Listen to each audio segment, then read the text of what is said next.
Hello दोस्तों, जैसा कि हम पूर्व में पढ़ते आ रहे हैं वीडियो में स्पेक्ट्रोस्कोपी के बारे में। स्पेक्ट्रोस्कोपी क्या है इसके बारे में हमने इंट्रोडक्शन पार्ट पढ़ा। उसके बाद हमने यूवी को शुरू किया और आज यूवी के अंतर्गत अल्ट्रावायलेट कंसेप्ट के अंतर्गत आज हम कुछ उसके चरण आगे और पढ़ेंगे, जिनमें क्रोमोफोर्स, ऑक्सोक्रोम्स, बेथोक्रोमिक शिफ्ट यानी ब्लू रेड शिफ्ट कैसे होता है, कैसे इनकी एब्जॉर्बेंस बढ़ रही है, बढ़ने से क्या प्रभाव पड़ रहा है, कौन सी कलर की कब आ रही है वेवलेंथ, इनके बारे में आज हम चर्चा करेंगे। किसी भी हम स्पेक्ट्रा को जब लेते हैं तो किस रूप में व्यक्त हो रहा है, उसकी वेवलेंथ कब बढ़ रही है, कब कम हो रही है, ये चीज़ें भी याद करें। इससे पहले आपके लिए सभी के लिए एक संदेश है और आप सभी भली भांति परिचित भी हैं कि इस महामारी के अंदर कोविड-19 के अंदर हम सभी परेशानी में गुजर रहे हैं, लेकिन इसको परेशानी ना समझते हुए हम सभी इसके जो गाइडलाइन दी गई है सेंट्रल गवर्नमेंट की तरफ से, स्टेट गवर्नमेंट की तरफ से, उसकी पालना हमें अक्सर से करनी है, जिसमें विशेष रूप से सोशल डिस्टेंसिंग को हमें अपने आप को मेंटेन बनाए रखना है, क्योंकि आने वाले समय में अभी हम विश्वविद्यालय परीक्षा भी आयोजित करने जा रहे हैं। इसको भी देखते हुए आप सभी को सोशल डिस्टेंसिंग मेंटेन रखनी है। दूसरा, इसके अंदर आपको मास्क का प्रयोग अधिकतर समय में करके रखना। जब आप अकेले हो, अपने घर में हो, तब आप इसको हटा सकते हैं, अन्यथा हम जहाँ भी मार्केट में जा रहे हैं, विश्वविद्यालय परीक्षा देने भी आएंगे, तो आप मास्क का हर रूप में प्रयोग करना ही है, यानी मास्क के बिना आपको प्रवेश नहीं करना है। दूसरा, हम जब भी प्रवेश कर रहे हैं कहीं अनजान जगह में और में, तो सैनिटाइजर या हमारे पास कुछ हैंड वॉश इस प्रकार के रखें, जिससे हम उनको हाथों को साफ कर सकें, 2-3 मिनट तक हम साबुन से हाथ धो सकें। इस प्रकार की प्रक्रिया को अगर हम अपनाएंगे तो निश्चित रूप से इस महामारी से निजात हम पा सकते हैं। तो ये सभी विद्यार्थियों के लिए एक अच्छा मौका है कि इस प्रकार से आपको पढ़ने को यूट्यूब पे और ये कंटेंट के माध्यम से मिल रहा है, लेकिन हमारे लिए एक ये परेशानी का भी दौर चल रहा है। इससे किसी को भी घबराना नहीं है और आगे आने वाले समय में हम निश्चित रूप से वापिस उन्हीं रास्तों पे मिलेंगे।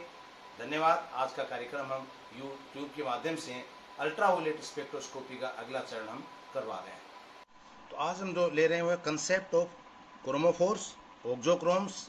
इसी के रूप में हमारे पास आएगा बेथोक्रोमिक शिफ्ट, हाइपोस्क्रोमिक शिफ्ट, हाइपर, हाइपो, इस प्रकार की इंटेंसिटी और वेवलेंथ यानी एब्जॉर्बेंस और वेवलेंथ के मध्य किस प्रकार से बढ़ती जाती है, रेड टू ब्लू हो रही हैं या हाई टू लो हो रही हैं, इसके बारे में बात करेंगे। तो क्रोमोफोर्स क्या, सबसे पहले हम देखें कि ऐसे विलंगित असंतृप्त समूह है जिसमें कम से कम एक पाई बंद हो। फॉर एग्जाम्पल एथिलीन, जिसमें एक पाई बंद हमारे पास हो। 1,3-ब्यूटाडाइन CH2 CH CH double bond CH2, ये 1,3-ब्यूटाडाइन, एक पाई 1 पाई 2। तो यहाँ आप देखिए एक पाई बंद हमारे पास है। तो क्रोमोफोर्स क्या है, जिसमें कि असंतृप्त कंपाउंड, असंतृप्त जिसमें डबल बॉन्ड ट्रिपल बॉन्ड भी हैं, लेकिन उसके अंदर कम से कम एक पाई बंद उपस्थित हो। ऐसे जो ग्रुप हमारे पास आएंगे वो क्या कहलाएंगे, क्रोमोफोर्स ग्रुप कहलाएंगे, जिसको वर्णमूलक भी कह देते हैं। तो इसमें हम देख सकते हैं कि एक एक ग्रुप के बढ़ने के कारण उसके अंदर कलर में कैसे प्रभावित होता है।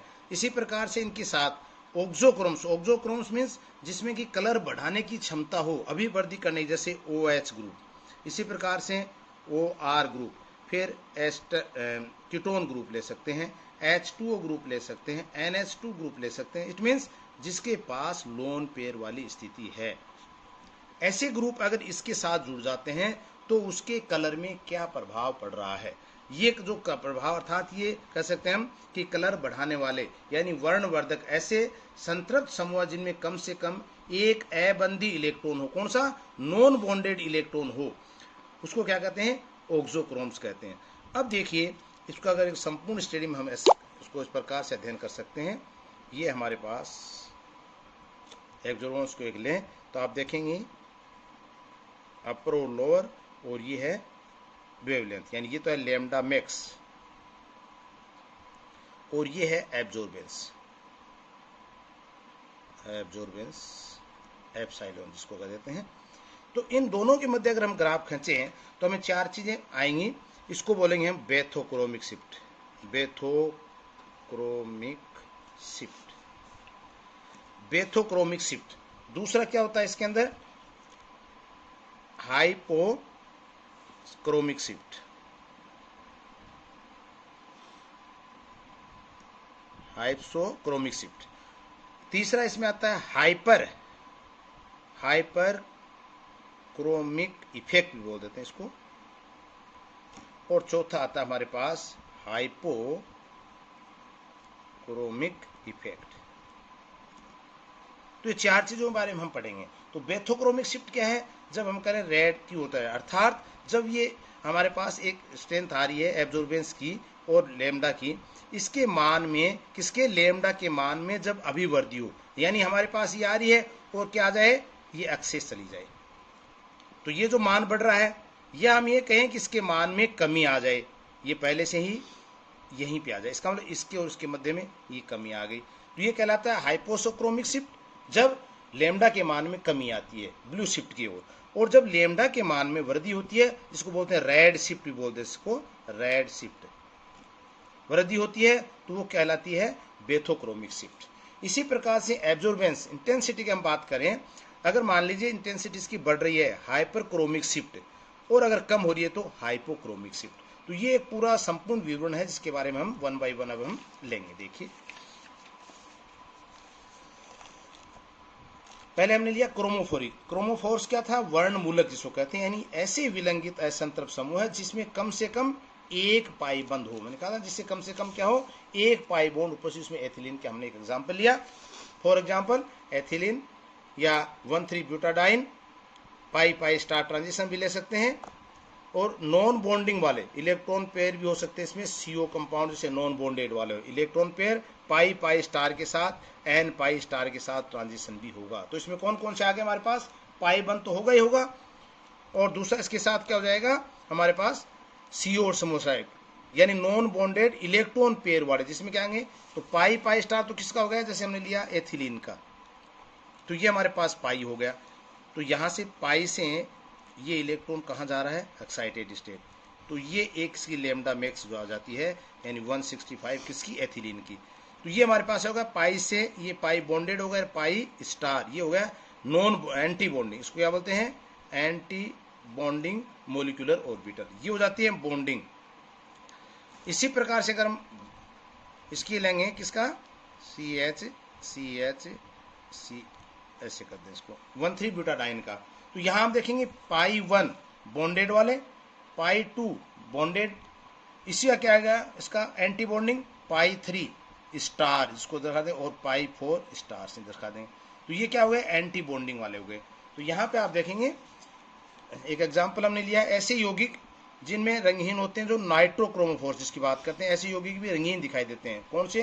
जैसे एल्कीन है, एल्डिहाइड्स है, कीटोन है, ये तो है ही, और ऐसे यौगिक भी हैं जो रंगहीन होते हैं। लेकिन नाइट्रो की जब बात करें तो क्या रंगीन, देखिए नाइट्रोबेंजीन एग्जाम्पल हम लिया, नाइट्रोबेंजीन क्या हल्के रंग का है, ये नाइट्रोबेंजीन हमने लिया, ये कैसा है, हल्के पीले रंग का, हल्के पीले रंग का नजर आता है।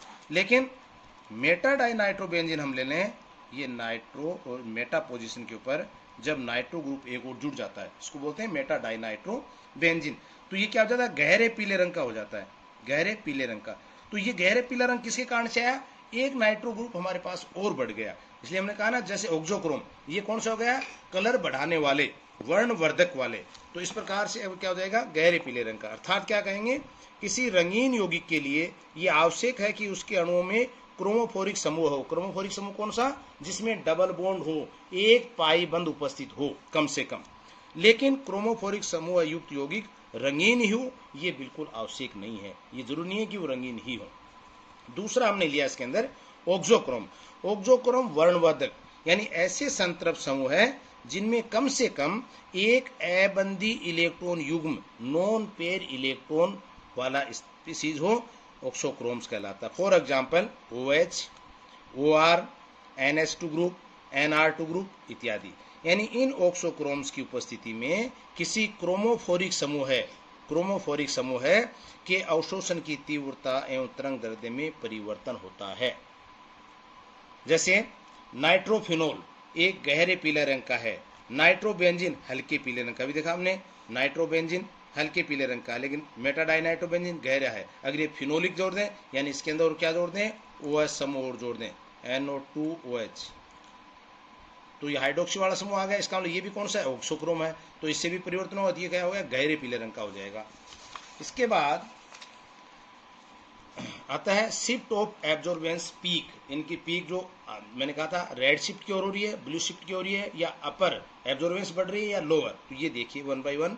किसी अणु में किसी परमाणु अथवा समूह के प्रवेश से उसके यूवी स्पेक्ट्रम में लेमडा मैक्स तथा ई मैक्स के मान में परिवर्तन हो जाता है। ई मैक्स एब्जॉर्बेंस में और लेमडा मैक्स उसकी वेवलेंथ में, अर्थात अवशोषण शीर्ष विस्थापित हो जाता है। पहला है बेथोक्रोमिक शिफ्ट, ये अलग से भी शॉर्ट नोट में पूछ लेते हैं। बेथोक्रोमिक शिफ्ट क्या है? किसी यौगिक के अवशोषण स्पेक्ट्रम में लेमडा मैक्स के मान में वृद्धि। कौन सा? Lambda max. ये हमारा एक्चुअल मान था लेमडा मैक्स का। जो पीक कहाँ आ रही थी? यहाँ आ रही थी, ये आ रही थी पीक यहाँ पे। अब क्या किया हमने, जैसे इसकी बेथोक्रोमिक शिफ्ट की बात कर रहे हैं तो ये यहाँ नहीं होकर के आगे आ गई, ये इतना बढ़ गई। इसका मतलब यहाँ से यहाँ तक वृद्धि होगी, इसको बोलते हैं रेड शिफ्ट, लेमडा मैक्स के मान में वृद्धि। तो किसी यौगिक के अवशोषण स्पेक्ट्रम में लेमडा मैक्स के मान की वृद्धि को हम कह देते हैं बेथोक्रोमिक शिफ्ट। अतः अवशोषण शीर्ष क्या हो जाएगा? दृश्य प्रकाश के लाल रंग की ओर, रेड शिफ्ट की ओर खिसक जाएगा, और इसे हम कह देते हैं रेड शिफ्ट भी कह देते हैं। बेस वैल्यू बी बॉन्ड जो 256 प्राप्त होती है इसकी, टोलुइन की देखें तो हम 261 प्राप्त होती है, एनएम पर खिसक जाती है, यानी इतनी वृद्धि इसकी होगी। बेंजीन की अगर हम देखें तो ये स्थिति थी, बेंजीन में क्या था हमारे पास? ये बेंजीन है, और इसकी अगर हम वैल्यू की बात करें तो बी बॉन्ड की वैल्यू जो आएगी वो आएगी 256 एनएम। लेकिन यहीं पे अगर हम मिथाइल ग्रुप बोलेगा, इसमें क्या बन गया? टोलुइन, इसकी वैल्यू क्या होगी? 260 एनएम, ये वृद्धि होगी। इसके साथ विलायक का भी इसके ऊपर प्रभाव पड़ता है। कैसे? विलायक परिवर्तन से भी बेथोक्रोमिक शिफ्ट हो जाता है। जैसे एथेनॉल में एसीटोन का यूवी अगर हम लें तो 272 एनएम पर लेमडा मैक्स प्राप्त होता है। विलायक हेक्सेन में अगर लेंगे तो 279 पर लेमडा मैक्स प्राप्त होता है। इसका मतलब ग्रुप तो है ही है, उसके साथ अगर इसका विलायक को भी हम चेंज करते हैं तो उसके कारण भी बेथोक्रोमिक शिफ्ट में परिवर्तन हो जाता है। दूसरा था हिप्सोक्रोमिक शिफ्ट। हिप्सोक्रोमिक शिफ्ट यानी इसको वर्णोत्सर्जी विस्थापन भी कह देते हैं। तो हिप्सोक्रोमिक शिफ्ट क्या है? किसी यौगिक के अवशोषण स्पेक्ट्रम में लेमडा मैक्स के मान में कमी को हिप्सोक्रोमिक शिफ्ट कहते हैं। अधिकता को हमने क्या कहा? बेथोक्रोमिक शिफ्ट। कमी को क्या करें? Hypsochromic shift. मैंने कहा था ना एक्चुअल मान के अंदर भी विलायक का प्रभाव पड़ता है, जैसा आपको पहले बताया था। जैसे बेथोक्रोमिक में था वैसे हिप्सोक्रोमिक में भी विलायक का प्रभाव पड़ता है। कैसे? जिस तरह से बताया था आपको कि कभी कभी विलायक परिवर्तन से भी हिप्सोक्रोमिक शिफ्ट प्रेषित होता है। यानी हेक्सेन में एसिटाल्डिहाइड का आर बैंड मैंने कहा 293 पे प्राप्त होता है, जबकि आइसोओक्टेन में यही बैंड जो है 290 पे प्राप्त हुआ है। इसका मतलब 293 से 290 की तरफ आ गया, यानी ब्लू शिफ्ट की ओर शिफ्ट हो गया। तीसरा आता है इसके अंदर कौन सा? Hyperchromic effect. हाइपरक्रोमिक इफेक्ट में क्या होता है? जिसको बोलते हैं वर्णतिशायी प्रभाव, या ये कह सकते हैं हम हाइपरक्रोमिक वर्णतिशायी प्रभाव। यानी किसी यौगिक में किसी परमाणु या समूह के परिवर्तन यानी कैसे या विलायक के परिवर्तन से यदि उसके यूवी स्पेक्ट्रम में अवशोषणांक यानी तीव्रता ई मैक्स के मान में वृद्धि हो जाए। ई मैक्स का मान हमारा यहाँ था, लेकिन किसी ग्रुप के आने के कारण हम कहें इसका ई मैक्स का मान कहाँ चला गया? अपर। इतना मान बढ़ गया, ये जो रेड से मैंने दिखा रहा है, इतना मान इसका वृद्धि हो गई। तो ये क्या कहलाता है? हाइपरक्रोमिक प्रभाव। जो मैन यहाँ से था यहाँ से इतना बढ़ गया, ये प्रभाव कहलाता है हाइपरक्रोमिक, जो ई मैक्स के प्रभाव को दर्शाता है। ई मैक्स भी बोल देते हैं या एप्सिलॉन मैक्स भी बोल देते हैं, एब्जॉर्ब।